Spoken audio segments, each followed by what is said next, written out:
Penyandang disabilitas sensorik netra di Kota Madiun, Jawa Timur meminta Komisi Pemilihan Umum atau KPU memberikan skala prioritas bagi penyandang disabilitas untuk mendapatkan sosialisasi dan simulasi pencoblosan menjelang pemilu 2024. Berikut laporan Eka Wulan.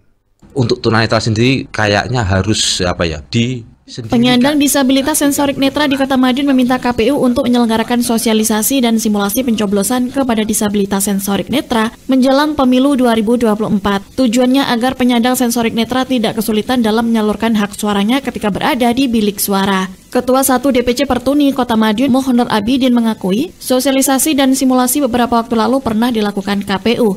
Hanya saja yang diundang tidak dikhususkan bagi penyandang disabilitas sensorik netra, melainkan mengatasnamakan disabilitas secara umum. Padahal menurut Abidin, jenis dan kategori disabilitas cukup banyak. Selain sensorik netra, ada disabilitas daksa atau fisik, disabilitas intelektual, disabilitas mental, serta disabilitas tunarungu wicara. Untuk tunanetra sendiri kayaknya harus disendirikan. Nah, itu yang belum pernah. Nah, jadi kalau hanya sebatas perwakilan saja untuk mengedukasi kami sendiri mau mengedukasi ke teman-teman juga kesulitan. Nah, jadi makanya kami berharap kepada KPU, mungkin juga Bawaslu kalau bisa mensosialisasikan dan juga mensimulasikan aja langsung mengenai alat peraga, nanti bagaimananya pemilu dan juga sistem pengawasannya bagaimana. Jadi agar kita bisa satu persepsi. Senada juga dikatakan Siti Rokayah, Seksi Pendidikan DPC Pertuni Kota Madiun. Ia mencontohkan ketika ada disabilitas tunarungu wicara, mereka dapat diberikan simulasi dengan bahasa isyarat, tetapi tidak dengan penyandang disabilitas sensorik netra. Misalkan yang